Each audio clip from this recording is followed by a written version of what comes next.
वक्फ board कानून को रद्द करना चाहिए, इसे फाड़ करके इसे अरब सागर में फेंक देना चाहिए। हमारे बाप दादों की जमीन थी, जिसे मुगलों और सुल्तानों के आक्रांताओं ने छीना है हमसे। पाकिस्तान के हिंदुओं की प्रॉपर्टी को वहां सरकार करती है, तो भारत से भागने वाले मुसलमानों की संपत्ति भारत सरकार की क्यों नहीं हो सकती? बिल्कुल, इसमें तो आग लगा देनी चाहिए। ये हर इसकी कॉपी पूरे देश में जलानी चाहिए। ये लैंड जिहाद है इस देश में। कानून बिना कागज दिखाए, कागज नहीं दिखाएंगे तुम्हारी संपत्ति भी होगी, क्योंकि मुसलमानों ने धमका करके कांग्रेस पार्टी को वक्फ कानून में अपने लिए संशोधन करवाया। तो जैसा कि आप सभी जानते हैं, संत रामगिरी जी महाराज और बीजेपी विधायक नितेश राणे की टिप्पणी से नाराज होकर AIM-IM ने मुंबई चलो का नारा दिया था और मुंबई में तिरंगा रैली निकाली गई थी। इस बीच उस भीड़ ने इस निंदा का आरोप लगाकर कुछ भड़काऊ नारे भी लगाए। वैसे इस रैली का नेतृत्व AIM-IM नेता इत्तियाज जलील और वारिस पठान कर रहे थे और इसी मुद्दे को लेकर डिबेट हो रही होती है। तभी प्रोफेसर संगीत रागी द्वारा इस्लामिक कट्टरता की बात की जाती है और साथ ही वक्फ बोर्ड कानून का जिक्र करते हुए उन्होंने स्पष्ट रूप से कहा कि वक्फ बोर्ड कानून को रद्द कर देना चाहिए, इसे फाड़कर फेंक देना चाहिए। फिर क्या था, वारिस पठान की परेशानी सामने आती है। फिर आगे वीडियो में जो कुछ भी हुआ इस वीडियो में देखेंगे। कल चक्का जाम सा हो गया मुंबई में और हम ये बार बार कह रहे हैं कि ये प्रयोग जो है, ये कई बार बोला गया कि दिल्ली में एक शाहीन बाग बनाने की कोशिश हुई, वही कोशिश दिल्ली में भी हो सकती है। प्रोफेसर रागी, सुचरिता, मैं बहुत साफ बोलना चाहता हूं। मैं रोहन गुप्ता की तरह न पॉलिटिकल आदमी हूं, न बाकियों की तरह पॉलिटिकल आदमी हूं। इस्लामिक कट्टरता का जवाब, और इस्लामिक कट्टरता इस्लामिक एक्सपेंशनिज्म के लिए है। उसका पूरी प्रकृति आप पूरी दुनिया में देखेंगे। 1400 साल के इतिहास का मैं वर्णन कर रहा हूं। इस्लामिक कट्टरता का जवाब हिंदू सौहार्द हो ही नहीं सकता। गांधी ने इसकी कोशिश की थी, खिलाफत आंदोलन से जोड़ने की कोशिश की थी, इसीलिए की थी ताकि हमारी गायें बच जाएं। लेकिन वही अली ब्रदर्स ने गांधी के लिए कहा कि एक गिरा से गिरा मुसलमान भी गांधी से बेहतर इंसान है। ये तो इनकी मानसिकता है। और इसलिए मैं बार बार कहता हूं कि ये जो कट्टरता हिंदू समाज में आई है, जो ये कह रहे हैं, जिसके बारे में अभी जिक्र कर रहे थे, वो इसलिए आई है क्योंकि आप जंगलों में अंदर तक घुस करके हर जगह 15-15, 10-10 गज पर जाकर के आप मजार खड़ा कर लेते हैं। ये जिहाद जो है, लैंड जिहाद के खिलाफ जो है हिंदू समाज जग रहा है और इसका विरोध होगा। यदि आप जाकर के सरतन से जुदा के नारे लगाएंगे तो ऐसे तो है नहीं कि हिंदू लोग सोच नहीं रहा है कि आपकी इस्लामिक कट्टरता को पहचान नहीं रहा है। पूरा अफगानिस्तान तो आपने बर्बाद कर दिया, पाकिस्तान आपने बर्बाद कर दिया, सारे मंदिर तोड़ डाले। अफगानिस्तान के मंदिर तोड़ देंगे तो जब भारत के अंदर मुसलमानों की जनसंख्या बढ़ जाएगी तो यहाँ के हिंदू मंदिर बचेंगे क्या? वो जानते हैं इस चीज को अच्छी तरीके से। धीरे धीरे हिंदू ये महसूस कर रहा है। इसलिए आप प्रतिक्रिया देना बंद कीजिए, क्योंकि ये चीजें जो है वो विस्बेल की तरह खड़ी होंगी। और आइडेंटिटी का सवाल है। ठीक है, आइडेंटिटी के लिए कौन सी गंगा जमुनी तहजीब है भाई? अरब की संस्कृति को भारत में थोपने वाला मुसलमान कहता है, जिसके सारे बाप पुरखे जो है वो यहाँ के ही थे। एक अंतिम बात और कह रहा हूँ, 10 सेकंड और।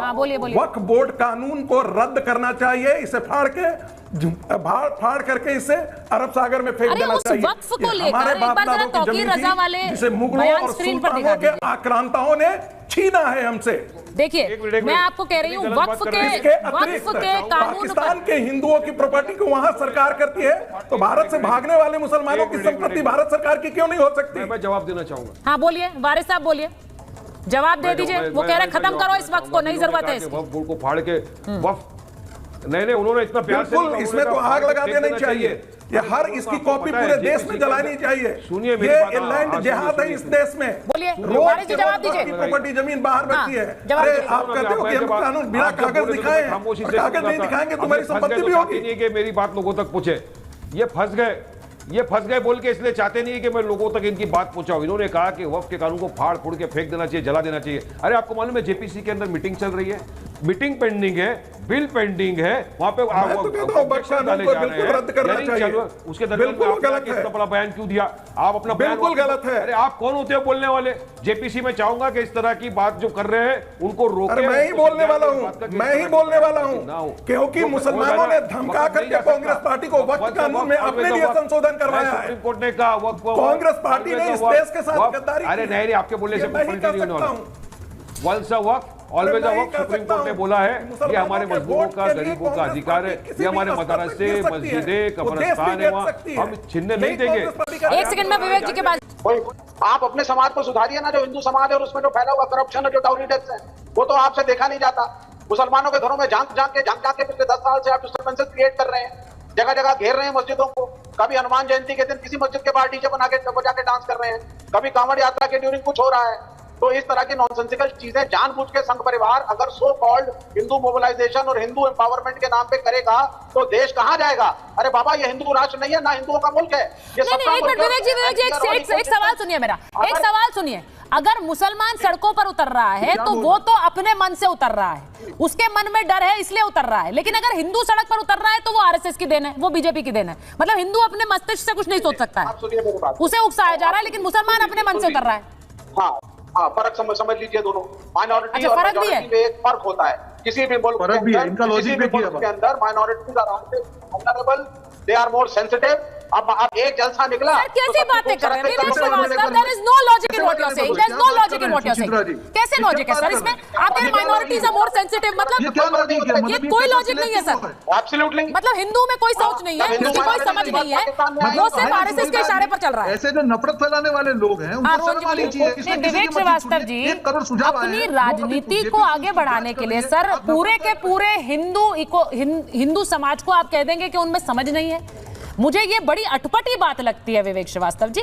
मतलब माइनॉरिटीज आप कह रहे हैं उनमें समझ है, वो संवेदनशील है, लेकिन जो हिंदू समाज है वो बिल्कुल उनमें वो बेअकल है, उनमें अकल ही नहीं है, वो सिर्फ उस राह पर चल रहे हैं जो सर ऐसा होता तो मैं उसी लॉजिक से बता रही हूँ। अगर पूरा का पूरा हिंदू समाज बीजेपी के इशारे पर चल रहा होता तो बहुत चीजें अलग हो जाती सर, ऐसा नहीं होता। वैसे लेफ्टिस्ट विवेक श्रीवास्तव की मानसिकता हमेशा से तुच्छ रही है और तुच्छ ही रहेगी। खैर, इस रैली पर नीतीश रानी की प्रतिक्रिया सामने आई है। उन्होंने यह तस्वीर शेयर करते हुए भीड़ की तुलना पोहा से की है और उन्होंने लिखा है कि इतने पोहे तो हम नाश्ते में रोज खाते हैं। तो उधर सीएम हेमंता बिस्वा शर्मा ने हरियाणा विधानसभा चुनाव के बीच कांग्रेस पर जमकर हमला बोला है और उन्होंने कहा कि कांग्रेस ने बाबर को पार रखा है। इस बीच उन्होंने राहुल गांधी से असम में हुए एक मुलाकात का जिक्र किया और इस दौरान मदरसों को लेकर दोनों के बीच हुए बात को शेयर करते हुए ये कहा, भाई और बहनों, हमारा देश को कांग्रेस ने शासन किया।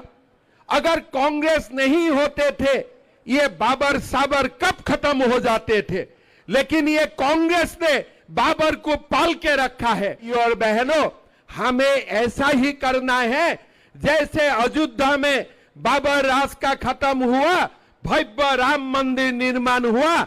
ये देश में भी जो छोटे मोटे अभी भी बाबर घूम रहा है, सबको धक्का दे दे के हमें ये देश से निकालना है। हमारे असम में आए थे, राहुल गांधी मुझको पूछते हैं कि आपने 700 मदरसा बंद कर दिया, आगे आपका क्या इरादा है? मैं राहुल गांधी को बोला कि अभी तो 600 बंद किया हूं, आगे जाके सबको बंद कर देने का इरादा है। यही हमारा इरादा है और कुछ इरादा नहीं है।